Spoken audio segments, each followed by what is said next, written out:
Parliament election లో భాగంగా మనం గున్మల్ మండల్లో ఇక్కడ సురేష్ రెడ్డి సార్ అలాగే విక్రమ్ రెడ్డి మండల అధ్యక్షులు ఇక్కడ మాజీ సర్పంచ్ ప్రస్తుతం ఎంపీటీసీ సురేష్ రెడ్డి సార్ గారు దగ్గర ఉన్నాం.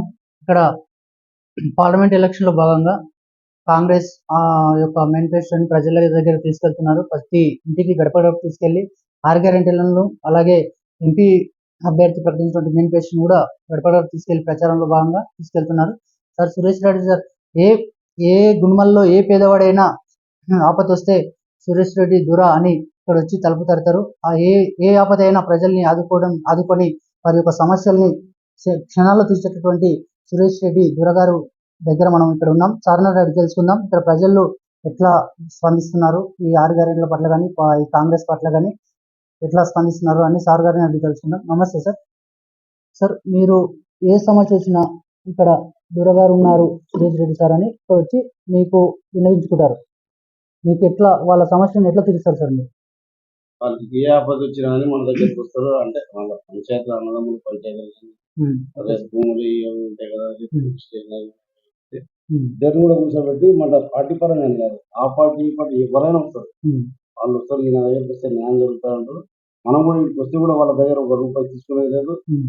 మనం కూర్చోబెట్టి చేసి మాట్లాడి వాళ్ళు చేస్తాం. ఊరికే జనాలు చెప్తారు, ఇంకోటి ఎవరైనా చచ్చిపోయినా చేయినా వాళ్ళకి ఇంత మట్టి ఖర్చు అవి కూడా ఇచ్చేస్తారు జనాలు.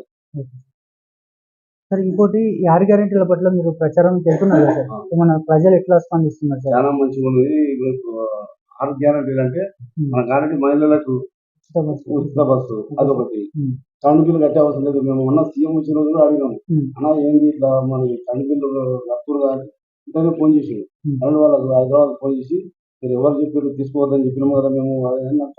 ఆర్టీపీ మేము లైన్ మీద కూడా చెప్పినాం, ఆర్టీ వద్దు మీరు ప్రజలు ఉండమని ఆర్టీ వద్దు అంటే అది అట్లా అయింది. ఎవరు కట్టలేదు కూడా, ప్రజలకు పోయింది, మాపేయింది.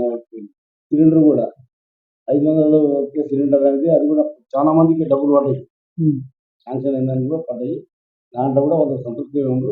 కాకపోతే అంటే మన ఇది రుణమాఫీ మొన్న చెప్పిన 15 లక్షల లోపల ముఖ్యమంత్రి గారు మాఫీ చేస్తామని ఇప్పుడు అది కూడా జనాలు కూడా నమ్ముతుంది. సరే, ఇంకా ఊళ్ళో మీరు చాలా మంచి పనులు చేశారండి కదా. ఇంకా ఇప్పుడు నేను ఒకసారి సర్పంచ్ చేసినాను, పోయిన గతంలో సర్పంచ్ ఉన్నా. ఈ మన నాగల సంత మన సంతం తెచ్చిందే లేదు. ఇప్పుడు మన దగ్గర 8 లక్షల రూపాయలు ప్రతి సంవత్సరం వస్తుంది దాని ఆదాయం. తర్వాత నేను సర్పంచ్ లేని ఇంతమోదు అప్పుడు ఎమ్మెల్యే రేవంత్ రెడ్డి ఉన్నాడు. ఉన్నప్పుడు మన స్కూల్ పాపం మొత్తం ఎస్టీలది భూములు అవి మనం కూర్చోబెట్టి సంజాయించి పొరంపోగులు అసైన్మెంట్ భూములు సంజాయించి చేసి ఫ్రీగా ఇచ్చాము చూడాలి. ఇస్తే మన స్కూల్ కోజీల భూమి లేనందుకు ఈడ మేము వాళ్ళతో మాట్లాడి చేసి ఇచ్చాము. ఇలా మా ఇంకా ఇంకా ఇంకా ఏమేమి చేశారు సార్? ఇంకా ముందు స్కూల్ కాకుండా కాకుండా స్కూల్ బిల్డింగ్ కానీ మనకు ట్యాంకులు మొత్తం మా పీరియడ్ రేవంత్ రెడ్డి ద్వారానే మొత్తం ట్యాంకులు మిషన్ భగీరథ ట్యాంక్. తర్వాత రోడ్లు ప్రతి ఒక్కటి రేవంత్ రెడ్డి పేరు ఉంది, వేరే ఎవరికి లేదు. ఇంకొకటి నేను గెలిచిన సంవత్సరం వరకు చాలా ఘాటు. నేను అన్నతో రేవంత్ అన్నతో కుట్లాడి చేసి ప్రతిసారి నాకే కావాలి మొత్తం ఎమ్మెల్యే పని మొత్తం నాకే కావాలని కుట్లాడితే 1.5 సంవత్సరం వరకు ట్యాంకర్లు పెట్టి కొట్టించాను ఊర్లే. 1 సంవత్సరం ఏ ఊర్లో కూడా 3 నెలలు 4 నెలల కంటే ఎక్కువ పెట్టరు. సంవత్సరం ట్యాంకర్లు 1 ట్యాంకులు పెట్టి నీరు సమస్య లేకుండా ఇచ్చాను. తర్వాత దగ్గర నేను సర్పంచ్ ఉన్నప్పుడు ప్రతి గల్లీలో బోర్ వేసి చిన్న చిన్న ట్యాంకులు కట్టి అట్లా నీళ్ళు వాళ్ళకి ఏమి ఇబ్బంది లేకుండా దగ్గర కిలోమీటర్ వరకు ఈడ బోర్ పడాలి, కిలోమీటర్ వరకు పైప్ లైన్ తీసి 6 ట్యాంకులు కట్టి కూడా అట్లా తీర్చినాం. సరే, ఇప్పుడు మీరు ఏ పార్టీ మారకుండా సారెంబడి ఉండడానికి కారణం ఏంటి సార్? నేను ఫస్ట్ మొట్టమొదటి కాంగ్రెస్. అంటే నేను చిన్నగా నా పరిస్థితి అప్పటికి నాకు ఓటు హక్కు లేదు. మా ఫాదర్ వాళ్ళు ఏదో గురునాథ్ రెడ్డికి మాకు గడబడయి నేను ఫాదర్ అట్లా ఉంటే కూడా నేను కాదని చెప్పి నందారం వెంకటాయంట 92లో నందారం వెంకటాయంట టీడీపీ కంటిన్యూ టీడీపీలో ఉన్నాను. ఫాదర్ కూడా రాజకీయాలకు వెళ్ళి బంద్ అయ్యిండు. 92కి వెళ్ళి టీడీపీలో ఉన్నాము. రేవంత్ అన్న వచ్చినాక రేవంత్ అన్నకు మాకు కూడా ఫ్యామిలీ టచింగ్ ఉంది. మా అన్న వాళ్ళు అట్లా అప్పటి నుంచి కలిసి ఉన్నాము. రేవంత్ అన్న మంచి చెడ్డ ఈసారి అవుతుంది చాలా టార్చర్. సింపల్లి ఒకసారి మొన్న నేను పార్టీలో కాదంటే సస్పెండ్ చేస్తా అది ఆర్డర్ వచ్చి ఆర్డర్ పంపించాడు. నేను చెప్పారు ఎందుకు రద్దు చేయొద్దని. దానికి కూడా తట్టుకుని నేను అన్నింటనే ఉన్నా. నాకు కూడా తెలుసు. అంటే బెదిరించారా సార్? బెదిరించారు. లాస్ట్ నాకు నోటీసులు పంపించారు. నీకు చెక్ పవర్ రద్దు చేస్తా, నువ్వు 32,000 నువ్వు అవినీతి చేసినావు అంటే సరే చేయని చెప్పి మొత్తం రికార్డు ఎంబీలు అవన్నీ తీసుకొచ్చేస్తే 1,10,000 నాకే బాకీ ఉన్నా. నేను ఉల్టా ఇద్దరు దావా చేస్తా, నేను ఓటు పోతా అని చెప్పి మన ఈయన డిపిఓ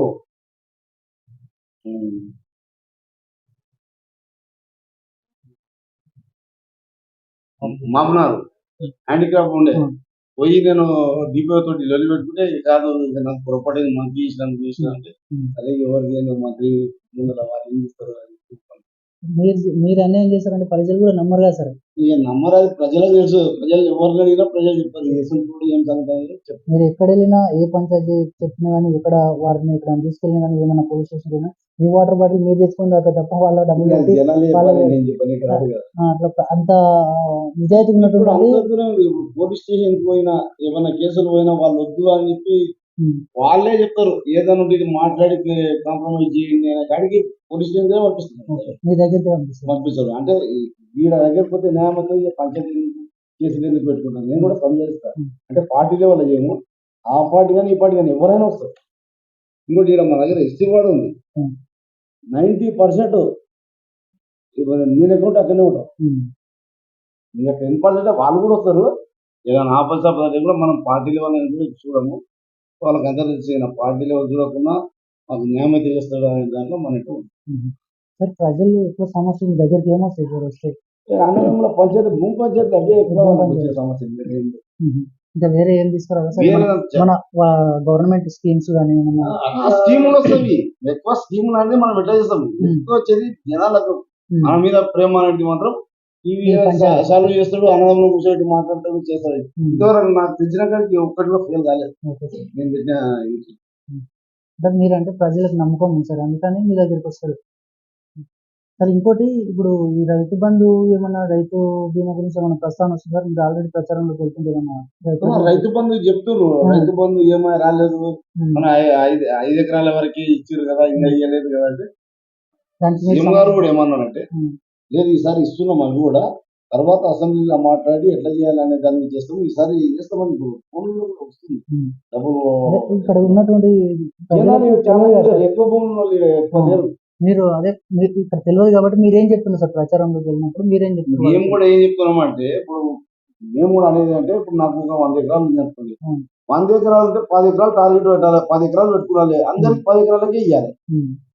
5 ఎకరాలకు ఇస్తావా, 10 ఎకరాలకు ఇస్తావా? 100 ఎకరాల నుండి ఇవ్వకూడదు. 100 ఎకరాల నుండి లాభపడుతున్నాడు, పేదలకి లాభపొందడు కదా, చేసేది కరెక్టే కదా.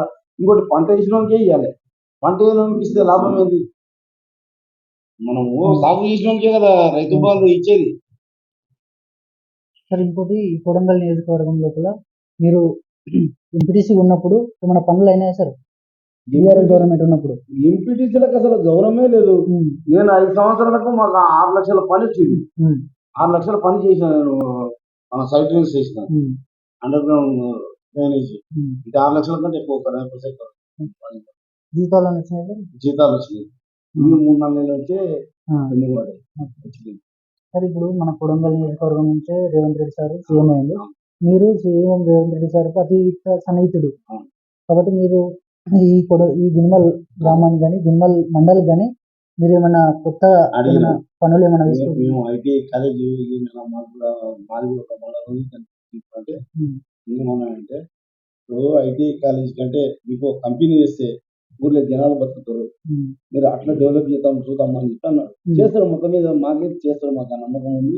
ఆయన ఎప్పుడు ఎలక్షన్లప్పుడు కూడా గున్మాల్ మండలం, మన దుద్యాల మండలం 2 చేస్తామని చెప్పింది. కాకపోతే కొత్తపల్లి ఒకటి ఎక్కువైంది. కొత్తపల్లి మాకు 6 కిలోమీటర్లే. ఇది డెవలప్ కాదు, అది డెవలప్ కాదు. అదే సార్ వాళ్ళకు బూనేడు చేసేది ఉంది అంటున్నారు. బూనేడు వాళ్ళేమో బూనేడు చేసేది ఉండే, అది పెద్ద విలేజ్.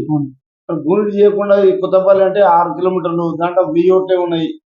ఆడదేమో 3000 పైన ఉన్నాయి. హై స్కూల్ కూడా లేదు, ఏమి లేవు, అన్ని దూరం. బూనేడు చాలా పెద్ద విలేజ్.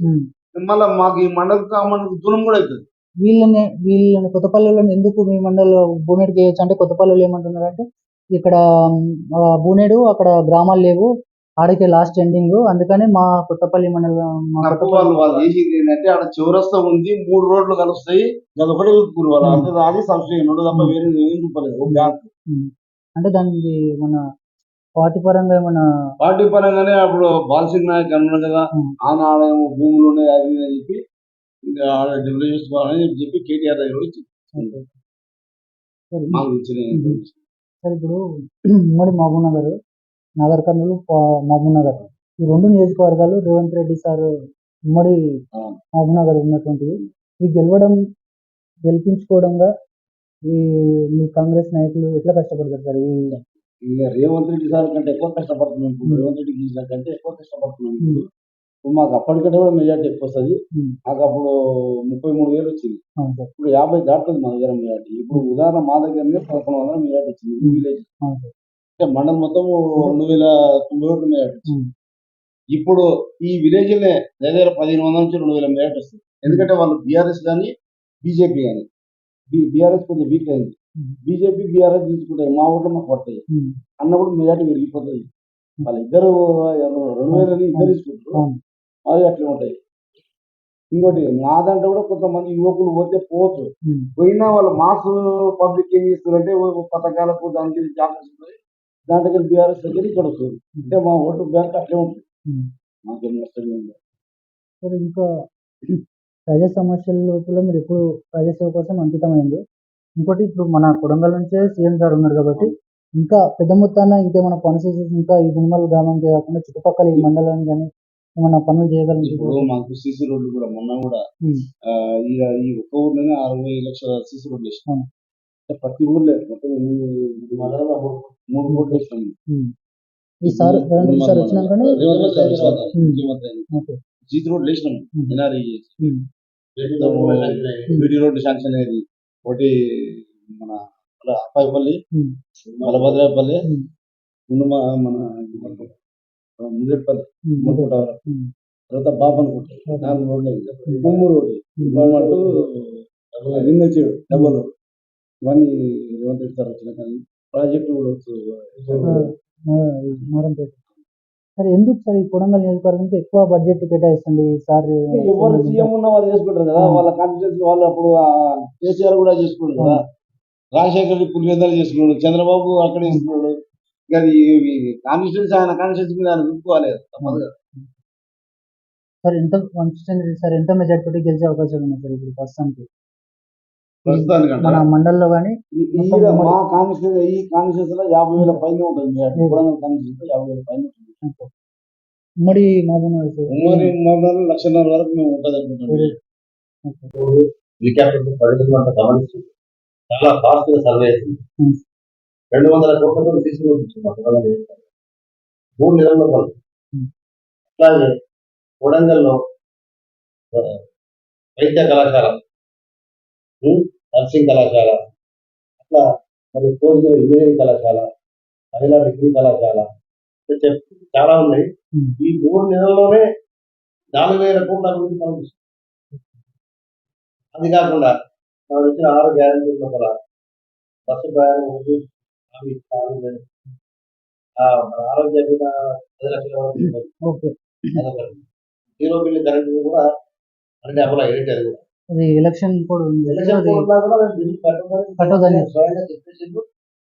ఆల్రెడీ బిల్లులు కొడుతున్నారని జనాలు అదలని బిల్లులు కొడుతున్నారని ఎలక్షన్ కోడ్ మా రూల్స్ ఏంటంటే అంతకుముందు మా ఎంఎస్సీ ఎలక్షన్ రావడం వల్ల కొన్ని మా పెండింగ్ అయ్యింది. మరి బాబునగర్ జిల్లాలోనే ఎలక్షన్ కోడ్ ఉంది, వేరే జిల్లాలో ఎక్కడ లేదు. కాబట్టి దానివల్ల వాళ్ళు పెండింగ్ అయ్యి దాంట్లో ఇబ్బంది లేదు. ఈ ఎలక్షన్ అయిపోయినా రాజు లేదు. మహిళలకు కూడా చెల్లి 500 దాని మీద కూడా మనం ఉద్యోగాలు మాట్లాడలేము, మద్దతు చేసుకోవాలి. ఆయన కూడా ముందు ఆల్రెడీ అయిపోయింది. అందుకని ఎలక్షన్ పెళ్లి అయినా కూడా ఏమైనా ఉంటే కూడా ఏమన్నా చెప్పి చేయించాలి.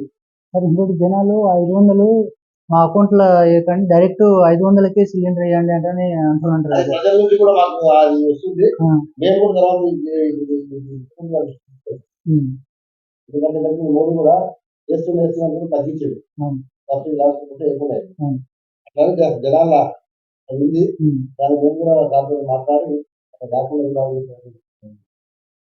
అభివృద్ధి అయితే ఇప్పటికైతే బీజీ రోడ్డు కానీ ఫస్ట్ ఫేజ్ లో బీజీ రోడ్డు కూడా మా మండలానికి దాదాపు ఒక 25 కోట్లు మంజూరు అయ్యింది. మేము అడగక ముందే శాంక్షన్ అయినాయి అవన్నీ. ఇంకా మేము అడిగితే ఇంకా చాలా ఏళ్ళు ఉన్నాయి. ఇప్పుడు కూడా మా ఎలక్ట్రిసిటీ విషయంలో కూడా దాదాపు ఒక 40 నుంచి 50 ట్రాన్స్ఫార్మర్లు మేము ఏది అడిగినా అభివృద్ధి పరంగా మాత్రం ఏం ఆగదు. అన్ని తప్పకుండా ప్రజలకు ఇండియన్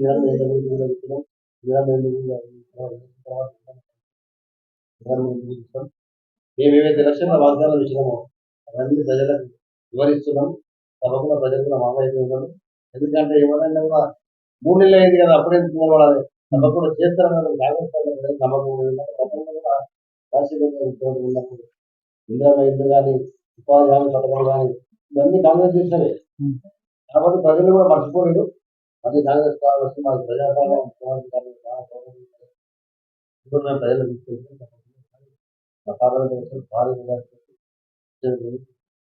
థ్యాంక్ యూ సార్. ఈ కుటుంబాల్లో ఈ వాగు ఉంటుంది. ఇక్కడ ఉంటుంది మన మధ్య మండలంలో ఉంటుంది. ఈ మొత్తం మన గుండా మండలంలో 5 చెట్టాలు ఒక చెట్టాలు 3 కోట్లు అంటే మా మండలంలో దాదాపు 15-16 కోట్లు అంటే ఉమ్మడి కాన్స్టిట్యూన్స్ గా టోటల్ దాదాపు 20 చెట్టాలు ఆల్రెడీ పనులు ప్రారంభమైంది. కొన్ని కంప్లీట్ కూడా అయ్యి ఈ 5 months లో ఇన్ని పనులు అయ్యాయి. జనాల్లో కూడా పాజిటివ్ మెసేజ్ పోతుంది. రాగానే ఇన్ని పనులు చేసిండ్రు ఇంకా టైం చాలా మంది తప్పకుండా చేస్తారు అని మా ముఖ్యమంత్రి గారు మా మా తెలంగాణ చాలా నమ్మకం ఉంది. ఆయన మాట ఇచ్చినంత మాట కూడా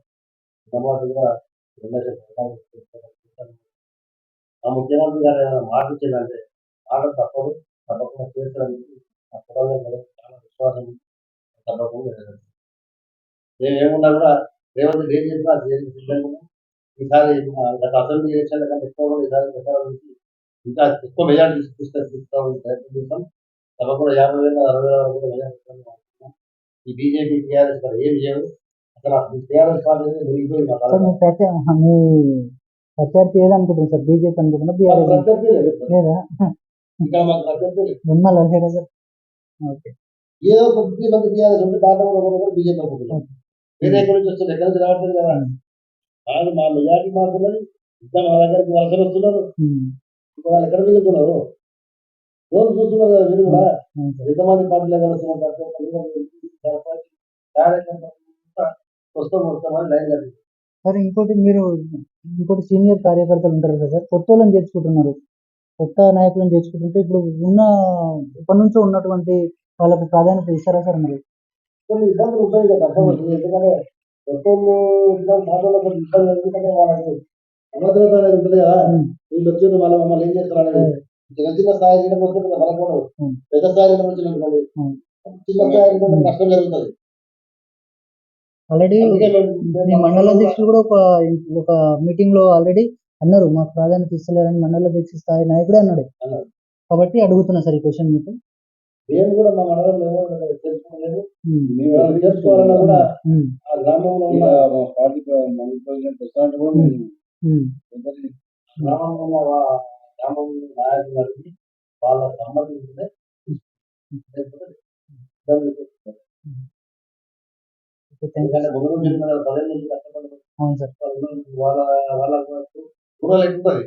వాళ్ళకి మాకే గొడవ ఉంటాయి. వాళ్ళని తీసుకొని మేము పెట్టుకుంటే జనాలు రాంగ్ చేసుకుంటారు.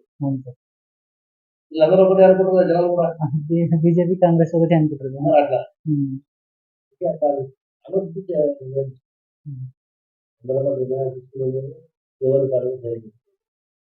సరే. ఇంకోటి నారంపేట ప్రాజెక్ట్ అవుతుంది సార్, ఏమన్నా భూములు పోయే అవకాశాలు ఉన్నాయా సార్ రైతులకి?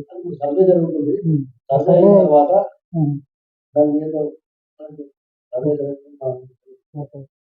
అదే భూమి పోతాయంటే పోతుంది. నష్టం కాదు కదా. కావాలంటే నష్టం ఉంటుంది, లాభం ఉంటుంది.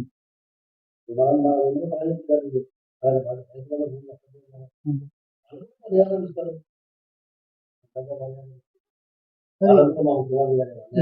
వేరే సీఎం ఎవరున్నా ఈ ప్రాజెక్ట్ శాంక్షన్ కాకపోయేదేమో సార్. గత 10 ఏళ్ల కింద శాంక్షన్ అయింది ప్రాజెక్టు. కేసీఆర్ ముఖ్యమంత్రి అయిన తర్వాత ఆ ఫైల్ పెండింగ్ వచ్చింది. వికారాబాద్ రైల్వే లైన్ కూడా అప్పుడే ఉన్నప్పుడే శాంక్షన్ ఇచ్చింది. చేపిస్తే వీటికి సీఎం కేసీఆర్ అయిన తర్వాత ఈ 2 ప్రాజెక్టులు బిల్డింగ్ చేశారు. ఓకే. గత కాంగ్రెస్ ప్రభుత్వంలో ఈ రాజశేఖర్ మన ఎవరు చూసారా? వ్యవసాయ ముఖ్యమంత్రి ఉన్నప్పుడు కిరణ్ కుమార్ రెడ్డి. ముఖ్యమంత్రి ఉన్నప్పుడు శాంక్షన్ అయింది. అయితే ఈ కేసీఆర్ ముఖ్యమంత్రి అయిన తర్వాత ఇది అభివృద్ధి కావద్దని చెప్పి రేవంత్ రెడ్డి అని చెప్పి ఈ 2 ప్రాజెక్టులు అప్పగించింది. రేవంత్ రెడ్డి పార్టీ నీళ్ళు వచ్చేది, రైతులు మంచిగా పంట పండించుకుంటారు. ఈ కేసీఆర్ పాపమే ఈ 10 ఏళ్ళ థ్యాంక్ యూ సార్.